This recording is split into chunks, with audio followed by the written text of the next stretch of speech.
What if the best-selling car in America isn't actually a car? Ford F-Series, Chevy Silverado. You hear those names every year, and most people stop thinking right there. But here's what almost nobody realizes. The real battle isn't truck versus truck. It's between two systems that quietly decide what fleets buy, what dealers stock, and what you end up choosing long before you walk into a showroom. Because Ford and Chevy aren't just selling vehicles anymore. They're selling entire pickup ecosystems, fleets, families, contractors, EV buyers. Different needs, same nameplate, doing all the work. And once you understand how those ecosystems work, it becomes clear why Ford stays on top, why Chevy keeps closing the gap, and how one overlooked wildcard could flip the scoreboard entirely. The F-Series and Silverado aren't one vehicle, they're a whole family. You've got half-tons you can daily drive, heavy-duty monsters that tow entire job sites, and now EV versions, pulling in a totally different kind of buyer. These configurations don't just fill gaps. They cover almost every kind of American driver, from fleets, to families, to weekend haulers. Meanwhile, car sales keep shrinking, and trucks keep climbing. And that raises a big question. What happens when fuel prices spike? Or when EV demand doesn't grow the way automakers expected? The answer is baked into these ecosystems. One nameplate can shift gears, literally. Trims change, powertrains change, incentives move, fleets adjust specs when gas gets expensive. If EV curiosity cools off, the gas and diesel backbone keeps sales steady. That flexibility is the real moat, and most buyers never see it. Let's break this down with real buyers you actually see every day. A contractor orders a no-nonsense 3/4 ton. Vinyl floors, tow mirrors, factory upfit wiring. A truck that goes straight to work without hesitation. A family of 5 goes a completely different route. They pick a 1500 crew cab with a quiet cabin, driver assist tech, and a monthly payment softened by retail incentives. Meanwhile, a utility fleet starts experimenting. Maybe an EV truck for predictable routes and depot charging, while the rest of the lineup stays gas or diesel for range and payload confidence. Same family name, 3 totally different problems solved. Now look at the scoreboard and notice how little it moves. F-Series stays at number 1. Silverado stays right behind it. And that stability is exactly what makes this fight dangerous. And light trucks continue to dominate the market overall. That order reflects a bigger shift happening underneath. Traditional car sales keep sliding, while trucks keep growing. And that means the biggest money isn't in individual models anymore. It's inside these truck families. What's clever is how those families pull buyers up the price ladder. You start with a basic work truck trim. Then you add trailering tech, bed power, safety features, better seats. And suddenly, you're knocking on the door of near luxury. Upfit catalogs, accessory bundles, and targeted rebates quietly encourage that climb. Without it ever feeling like a hard sell, EV versions add yet another rung. They give fleets a low-risk way to test duty cycles and give homeowners access to things like backup power, without eating into the gas and diesel sales that still carry the volume. Instead of splitting the audience, they widen it. That's not an accident. That's design. Here's where the gap really starts to narrow. Ford's edge comes from sheer fleet depth and a configurator that feels almost endless, backed by parts and service coverage that lowers downtime risk. Chevy pushes back in a different way, with more tech-forward cabins, cleaner towing interfaces, and trim packaging that makes high-spec trucks feel easier to reach. And that tension doesn't just show up on dealer lots. It shows up in how buyers feel about value at every step of the decision. So when you hear F-Series or Silverado, don't think just a truck. Think platforms that quietly steer American demand. They organize choices, shape pricing, and guide buyers through trims, powertrains, and tech without them even realizing it. And next, we're going to pop the hood on Ford's quiet advantage, the machinery that keeps fleets coming back, and why that behind-the-scenes grip can decide who really controls the market. So what is it that keeps Ford ahead, even when Chevy starts matching it on tech and trims? It's a flywheel you'll never see on a showroom floor.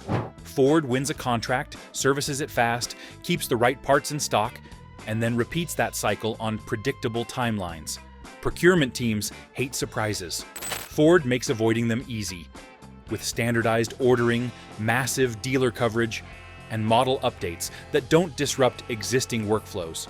That leads to the real question. If tech parity is catching up, why do fleet managers still renew Ford contracts? Start with the decision tree. At the top is an MSRP. It's total cost of ownership, fuel use, maintenance intervals, warranty terms, resale value. Then comes service coverage. A truck sitting for 3 days costs more than any upfront discount ever saves. Next is upfit compatibility. Bodies, racks, wiring, power takeoff systems, all of it needs to carry over year after year. Driver familiarity matters too. Put crews in a cabin they already know, with controls exactly where they expect them. And training time drops fast. And finally, there's downtime risk. Parts availability, loaner policies, and priority service lanes can turn a breakdown into a short pause instead of a blown deadline. Ford's long run at the top with the F-150 and its heavy-duty siblings keeps that flywheel spinning. Fleet-focused incentives let large buyers lock in pricing across multiple cycles. And Ford Pro ties everything together. Telematics feed into dashboards that track idling, routes, maintenance alerts, even driver behavior, all in one place. Build-to-order systems let a city's public works department spec the same lighting package and ladder rack wiring across hundreds of trucks. Then, repeat that exact order 3 years later. That kind of consistency cuts mistakes and keeps the parts room simple. Chevy has absolutely closed the gap on features, cabins, and towing tech. But fleets don't run on novelty. They run on inertia, and for good reason. Switching brands means retraining drivers, rebuilding upfit templates, validating new parts suppliers, and renegotiating service agreements with a whole new dealer network. A nicer seat or a sharper screen just doesn't outweigh the cost of resetting processes across 1,000 vehicles. When the spreadsheets come out, known quantities beat maybes. Take a municipal fleet replacing half-ton pickups. On paper, Silverado and F-150 land within a few $100s of each other. The decision tilts to Ford, because its telematics plug straight into the city's existing software. And the local dealer guarantees 24-hour turnaround on common repairs with parts already on the shelf. Or look at a regional delivery company. It sticks with F-150ES, because drivers can jump between trucks without retraining. And last cycle's data shows fewer out-of-service hours when vehicles are serviced inside Ford's network. Retail buyers rarely see this machine running in the background, but it quietly props up volume and supports stronger resale values. More predictable resale leads to better lease numbers, and that feeds straight into the next buying cycle. That's why fleets stick with Ford.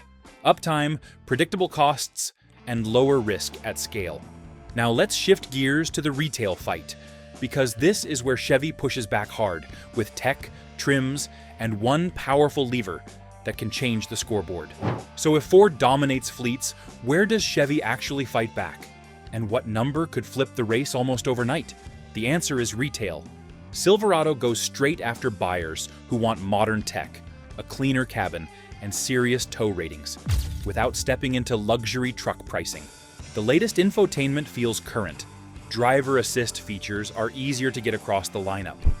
Cabin noise is low enough that long highway drives don't feel like work anymore. And when interest rates move, Chevy's pricing and finance offers often meet shoppers where they are, keeping showroom traffic steady. On paper, Silverado still trails the F-Series by nameplate.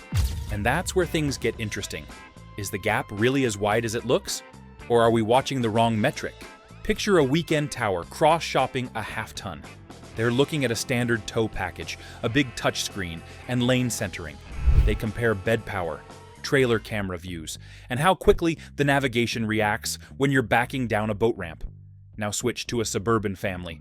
They're checking rear seat legroom, cabin storage, active safety, and the monthly payment after incentives. When both trucks check the basics, the final decision often comes down to feel and financing.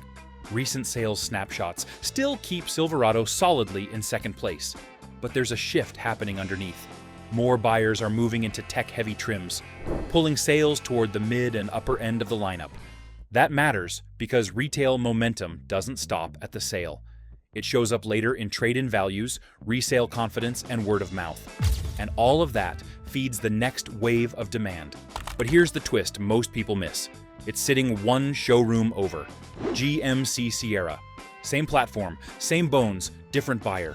It shares the same bones as Silverado, the same core platform, the same capabilities, but it speaks to a different buyer. One who wants a more premium badge, sharper styling, and a step-up feel. When you roll those two together, GM is playing a very different game. According to the research, in 2024, the combined sales of Silverado and Sierra hit about 876,000 units, well ahead of the F-Series, which came in around 758,000. And projections for 2025 show a similar story, with GM's combined total again outpacing Ford's estimate. Think about it this way. Silverado is one brand, F-Series is one family, but GM is one corporation selling two trucks built on the same foundation. When you zoom out to the corporate level, the competitive map changes. That's the hidden multiplier. Two showroom conversations turn into one market share punch, and it lands right where retail buyers are most active. So, when does GM's combined total actually overtake Ford's F-Series family? It happens when retail demand heats up faster than fleet renewals, when incentives lean toward consumers instead of large contracts, and when premium-minded buyers push Sierra's mix higher. That's the formula. Retail volume rises. Sierra adds margin. Silverado carries scale. And if fleet renewals slow, even slightly, GM's combined pickups can slide past the F-Series without ever winning the headline.